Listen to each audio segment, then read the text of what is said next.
Bom dia, boa tarde, boa noite, meus pecorruchos. Essa aqui é a aula sobre iluminismo e liberalismo e seu contexto histórico para o segundo ano do ensino médio. Na aula de hoje, a gente vai falar um pouco sobre como se desenvolvem os fatos históricos dentro da linha do tempo. Também falaremos sobre o contexto histórico que permeava o movimento e a linha de pensamento do iluminismo e do liberalismo, e assim situando vocês nas principais eventos do momento. Também a gente vai rapidamente falar sobre as três grandes revoluções liberais, que são a Revolução Inglesa, a estadunidense e a Revolução Francesa, que vão ficar como tema para a próxima aula. Então esse vídeo ficou mais curtinho, coisa de meia horinha aí, então peguem seus cadernos e vamos trabalhar. Antes de mais nada, a gente precisa dar uma revisitada em alguns conceitos básicos de história. A gente precisa entender novamente algumas coisas, principalmente com relação ao dinamismo da história. A história normalmente ela é associada a coisas meio monótonas, porém, se tem uma coisa que é dinâmica na história humana, é a sua história. Ela tem inúmeras variáveis e inúmeras maneiras de ser interpretada. Então, o que a gente tem e a gente tem que colocar agora para vocês é que os acontecimentos históricos eles não estão necessariamente presos nos períodos em que eles foram inicialmente colocados. Isso é um pensamento um pouco equivocado. Vindo muito do jeito como se escrevia história no passado, em especial no período medieval e em parte do período moderno. O objetivo era mesmo classificar, o objetivo era relacionar datas e nomes. Basicamente era isso que a história se concentrava. Então, cada período vai ficar classificando uma área. Por exemplo, o período medieval. Dentro do período medieval você vai ter os eventos. E eles vão ser classificados quase que exclusivamente dentro deles, como é o caso das cruzadas. As cruzadas, aquele movimento guerreiro que você teve de chegar lá no Oriente Médio, tomar o Oriente Médio, essas coisas. Então, cruzadas é só até ali. Isso está errado. As cruzadas se estenderam no período moderno. Em menor quantidade, é lógico, mas se estenderam.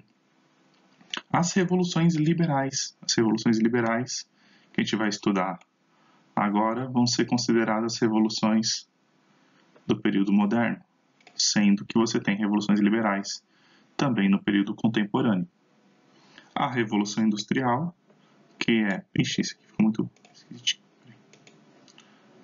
Revolução Industrial, que é uma característica do período contemporâneo, ela começa no período moderno.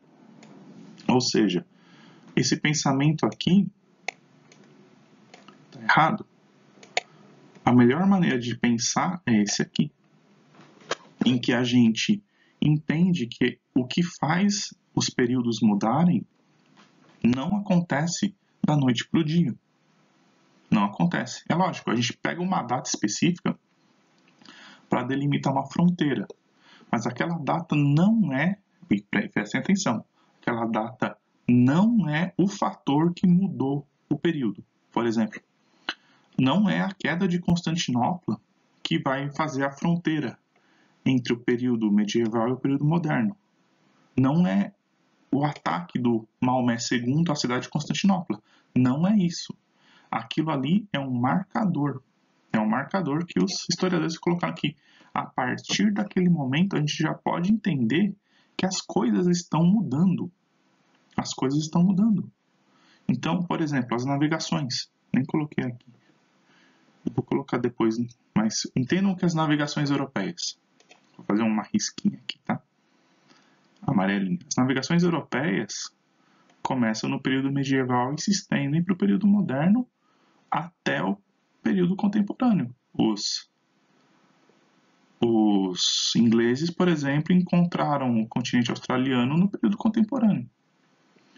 Ou seja, você tem um movimento chamado colonização, um movimento chamado exploração marítima, que vai se estender durante todo esse período de tempo que a gente está falando. Todo ele. E se você pegar, por exemplo, nessa escola equivocada, tradicional aí de história, é a partir do período moderno que você tem as grandes navegações, sendo que elas começam antes, entendeu? Então, entendam isso, são os fenômenos que mudam a era. Eles, aos poucos, vão crescendo, como plantas, eles crescem, dão seus frutos e desaparecem. E eles deixam legados, eles deixam seus frutos, eles deixam outras plantas com outros nomes. As revoluções liberais levaram a outros tipos de movimentações políticas. As guerras napoleônicas levaram às guerras mundiais. A Revolução Industrial mudou o mundo com outros tipos de revoluções. Por exemplo, sem a Revolução Industrial, não teríamos a Revolução das Comunicações que gerou, por exemplo, isso que a gente está fazendo agora, que é aulas à distância. Então, os processos, eles que mudam o tempo, não o tempo que cria os processos. Fiquem com isso em vossas cabeças, tá bom?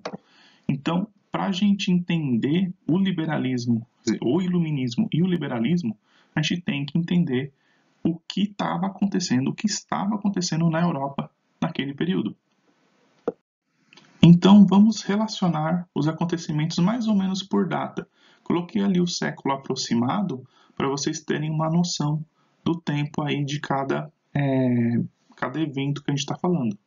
No caso, a gente começa com um assunto que a gente já estudou, que é o renascimento cultural europeu, ou não só cultural, mas comercial, filosófico e científico. Com o renascimento, que ele surge muito graças ao crescimento econômico das cidades no litoral do Mar Mediterrâneo, em especial na Itália, e no interior da Europa, na Alemanha, você tem esse surgimento, se bem que a gente não pode falar Alemanha nessa época, porque ainda não havia exatamente um país chamado Alemanha, mas um monte de principados. Mas isso é outra história, a gente chega nisso daqui a pouquinho. Então, essas cidades, elas vão ficar poderosas politicamente graças à força da economia, do comércio. E graças a isso, você vai ter um fervilhar de atividade cultural muito intensa, onde há muitos seres humanos, há muitas ideias, e essas ideias são compartilhadas e são aprimoradas. Então, não só o comércio se desenvolveu na Europa, o comércio que gerou a classe burguesa famosíssima, que vai aos poucos controlando o continente europeu. Mas também você vai ter os pensadores para justificar essas mudanças, porque antes você só tinha a visão teocentrista, né, a visão religiosa do mundo. Mas a partir desse momento, os filósofos vão voltar o pensamento deles para o humanismo, para as pessoas, para as atividades humanas. E a ciência, como a gente entende ciência, começa a aparecer. Filósofos ligados à ciência vão surgir. E esses filósofos, mesmo antes, no período medieval, já vão ser muito marcantes. Vamos falar então de dois desses precursores do iluminismo, né? Dois caras que inspiraram muito o John Locke, que é o criador do iluminismo como a gente conhece e também é considerado o pai do liberalismo, que são o Francis Bacon e o René Descartes. Francis Bacon, né? Esse é o típico homem do Renascimento. É o cara que vai ser questionador. Ele vai ter acesso a literaturas. Ele vai ter acesso ao conhecimento anterior, que a gente chama de conhecimento clássico dos gregos e dos romanos. Essa literatura, ele não vai endeusar essa literatura. Ele vai questionar essa literatura. Então, ele pergunta a si mesmo, como todo bom filósofo, ele pergunta a si mesmo se aquilo que ele leu é realmente adequado à sua questão cotidiana. Então, ele vai questionar o que é considerado válido, principalmente uma coisa que a Igreja Católica utilizava muito, que era a filosofia do grego Aristóteles. A filosofia aristotélica é a base para o pensamento cristão católico. Então ele vai olhar para isso, vai falar, tem que seguir desse jeitinho mesmo, ele não está querendo destruir ninguém, tá? Antes que alguém comece com com ateísmos? Não, ele não está querendo transformar ninguém em ateu. Ele só está questionando porque é da natureza das pessoas perguntar. Então ele vai começar a questionar isso. Outra coisa que ele vai questionar é como nesses livros antigos era tratada a ciência. Por exemplo, a questão dos elementos que compõem a matéria, o próprio método para fazer ciência. E ele coloca que se as pessoas fossem capazes de fazer experimentações, se as pessoas fossem capazes de criar novos conhecimentos, o que impede desse conhecimento ser melhor ou mais correto que o conhecimento anterior? Porque antes essa era a ideia. Os grandes gregos e os grandes romanos já fizeram tudo que era necessário para você aprender. Você não precisa criar novos conhecimentos a respeito daquele assunto. Mas o Francis Bacon não. Ele vai falar, não, você pode questionar os novos pensamentos antigos e seu novo pensamento pode ser melhor, mais aprimorado. A aprimoração do conhecimento começa muito com ele. E o nosso querido René Descartes, um dos homens mais importantes da história, um dos sujeitos mais importantes em todo o campo das ciências, não só nas ciências humanas, mas nas ciências exatas. O homem, ele é basicamente o pai da geometria moderna. É basicamente ele o criador dos sistemas geométricos modernos e de várias maneiras de calcular as coisas. Uma coisa que realmente, eu não vou me estender muito na parte matemática do René, mas é importante destacar esse papel como matemático. Boa parte da matéria de matemática de vocês ligadas à geometria tem o dedo dele, e o homem viveu há mais ou menos 400 anos atrás, entendeu? Então é um cara muito importante. Mas na parte da filosofia ele é ainda mais importante, porque ele vai colocar a questão do pensamento racional. Ele vai criar a ideia da racionalização do pensamento, ou seja, que o pensamento das pessoas está intrinsecamente ligado a como elas viveram. Ou seja, você é aquilo que lhe foi apresentado no seu entorno e você pensou a respeito. Pensem comigo, o que é você, senão a coletânea de tudo que você sabe, somado a todas as suas memórias? Pensem nisso. O que é você? Você nada mais é do que tudo que você lembra e de tudo que você aprendeu. É só isso que você é, em termos mentais. E ele coloca que isso é tradicional, isso é cultural. Ou seja, o jeito como você é por causa do fato de você viver num país chamado Brasil em 2020. O René Descartes era daquele jeito porque ele vivia na Europa no século XVI. Pegaram? Então, essa ideia da construção da pessoa não nascer sabendo, da pessoa não nascer abençoada, da pessoa não nascer com a função de ser rei, da pessoa não nascer com destino já criado, isso começa com René. E isso vai ser muito marcante para os futuros iluministas.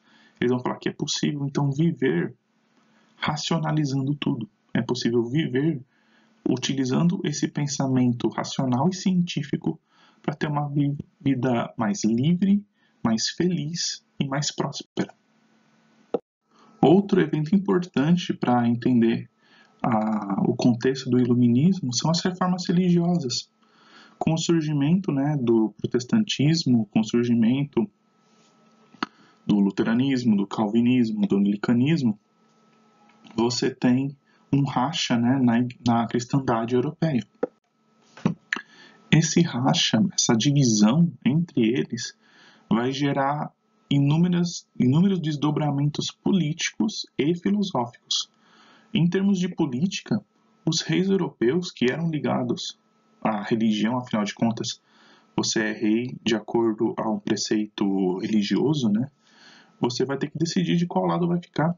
Se você vai ser um rei conectado com a cristandade de Roma, a cristandade cristã, com a cristandade dos protestantes, ou com a cristandade dos luteranos, ou até mesmo tentar agir de forma independente, como foi o caso dos anglicanos na Inglaterra. Então, isso vai ser terreno fértil para surgimento de novas maneiras de pensar. Você tem que justificar o seu novo jeito de pensar e você tem que defender o seu velho jeito de pensar. Então vão surgir filósofos que vão apoiar as reformas, vão surgir filósofos que vão se colocar contra as reformas e você vai ter filósofos, inclusive, que vão se colocar por fora disso, falando que, na verdade, a religião não deveria ser o ponto principal do desenvolvimento da pessoa. Então, você vai ter o terreno fértil para o surgimento de novas linhas de pensamento. Outra coisa importante é a questão das perseguições. Você vai ter a religião sendo usada como pretexto para perseguir politicamente e filosoficamente muitas pessoas. Então a Inquisição vai botar muita gente que questionava a realidade na fogueira ou próxima a ela, como é o caso, por exemplo, bem famoso do Giordino Bruno, que era matemático e pensador renascentista, que foi executado por falar que a Terra girava em torno do Sol. E o próprio Galileu Galilei, que também falou da teoria heliocêntrica e vai ser preso, né, inclusive. Então, os pensadores racionalistas, os livre-pensadores, eles ainda estavam sendo objeto, alvo, né, da perseguição religiosa. É lógico que vai ter alguns pensadores que vão estar dentro desses lugares, como é o caso do Nicolau Copérnico. Mas, no geral, o livre pensamento não era uma coisa muito bem vista, né, pelo pessoal de qualquer um dos grupos das reformas religiosas. Um dos desdobramentos mais marcantes das reformas religiosas foi a Guerra dos 30 Anos. Quando eu coloco nas minhas aulas sobre reformas religiosas, eu comento que o fato delas terem acontecido, né, o fato de você ter uma divisão religiosa na Europa vai levar a guerras. A Guerra dos 30 Anos é o exemplo mais marcante disso. É a guerra que vai efetivar o surgimento de lugares como a Holanda, né, os Países Baixos. O termo mais correto para falar daquela região é Países Baixos, apesar que em português nós chamamos apenas de Holanda. Holanda é uma região dos Países Baixos. Mas tá certo, você pode escrever Holanda na sua redação, que ninguém vai encrencar. Mas escrever Países Baixos é de muito bom tom. Então, basicamente é isso. Os Países Baixos, eles vão ser de tendência protestante, e eles vão ter tensões com o Sacro Império Romano. O Sacro Império Romano ele era controlado pela família Habsburgo. A família Habsburgo é a família real austríaca, a futura família real austríaca. Então você vai ter um lance de misturando questões políticas e religiosas, usando a religião, o duelo entre católicos e protestantes, como pano de fundo. As poderosas famílias europeias, estavam tentando controlar não só os territórios, mas também dominâncias de outra coisa. Esses povos, eles já estavam se embrenhando na América. Esses povos já estavam colhendo os benefícios do aquecimento econômico que a América estava lançando na Europa. Os Países Baixos são a saída de um rio que entra para o interior da Europa. Então ali o porto de Amsterdã ele era um dos portos mais ricos do mundo. Então o controle sobre isso daria extremo poder econômico para quem o tivesse. Então a guerra era uma guerra de dominância. Outro fator muito interessante é a presença de soldados mercenários e companhias mercenárias nesse tipo de conflito.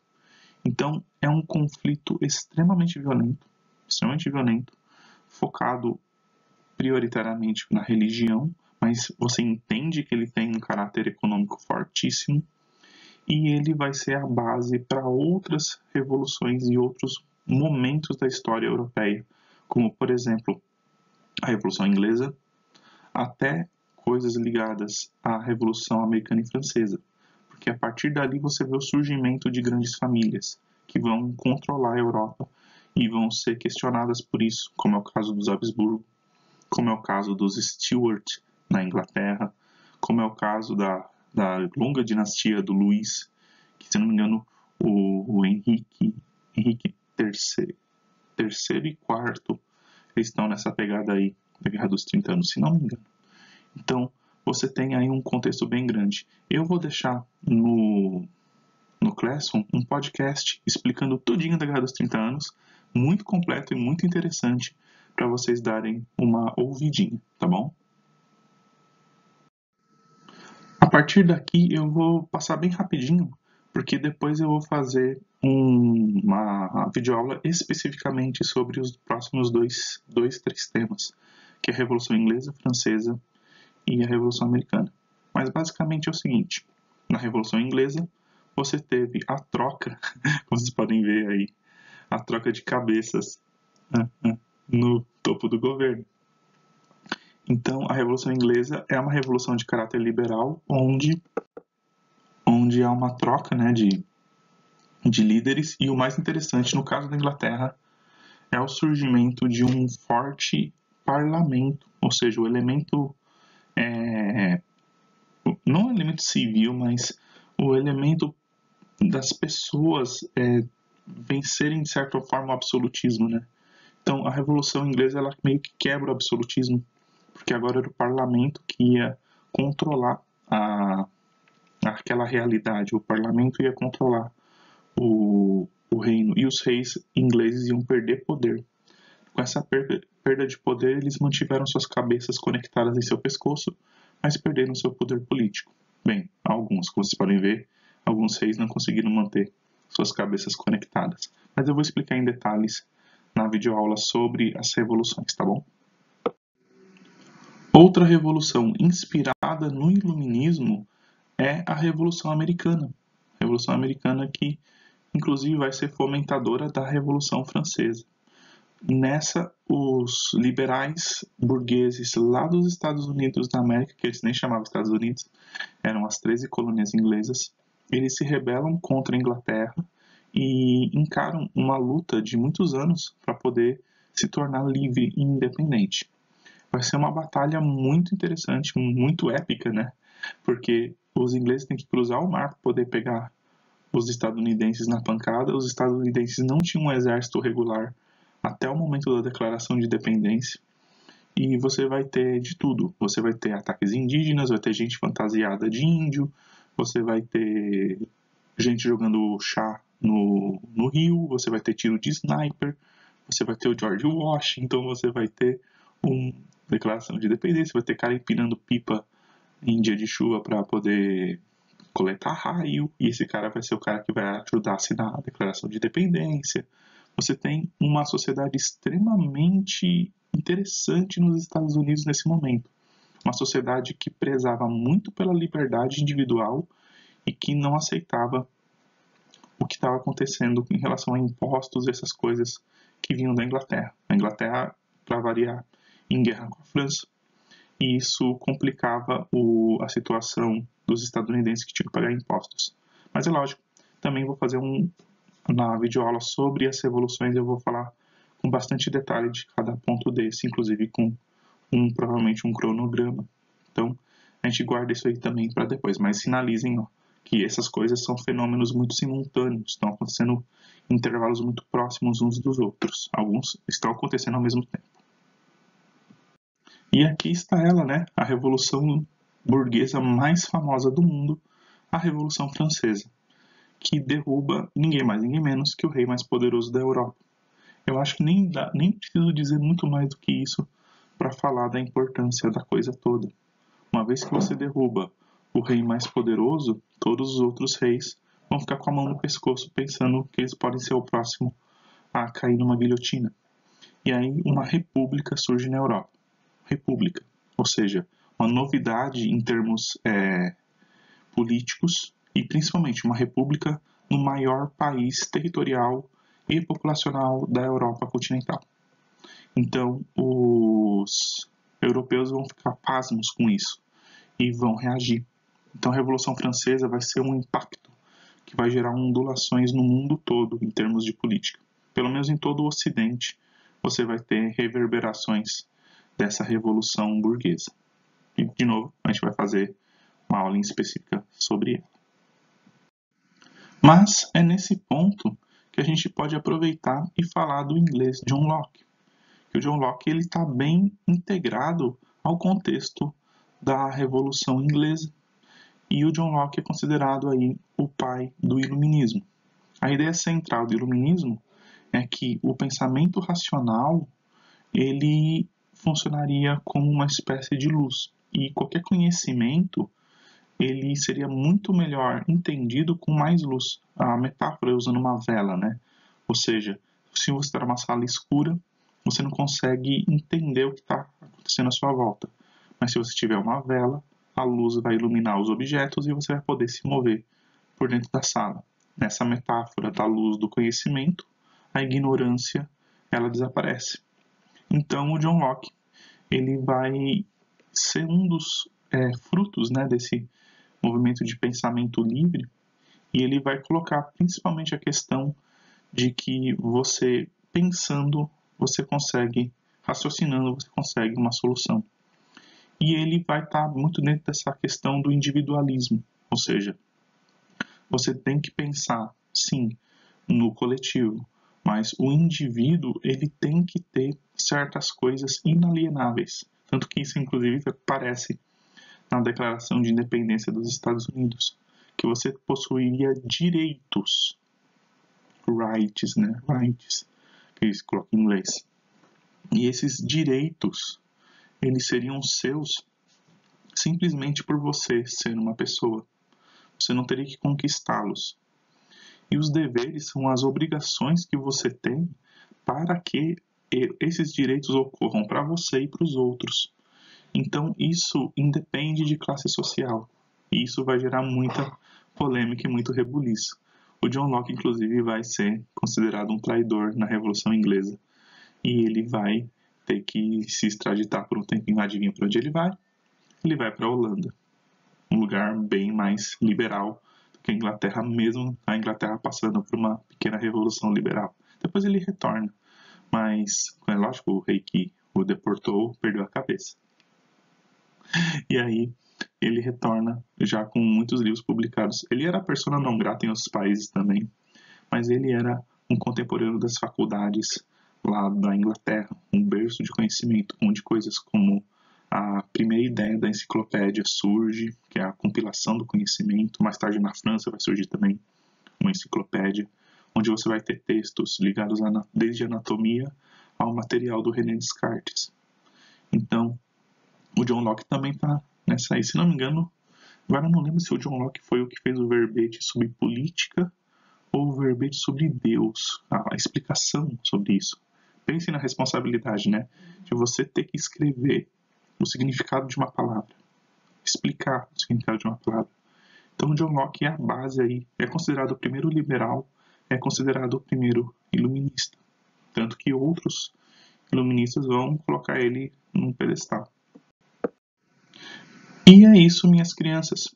A gente agora tem uma boa base, né, para dizer como é que era o contexto histórico daquele período. E também a gente tem agora um entendimento sobre o que é o liberalismo e o que é o iluminismo.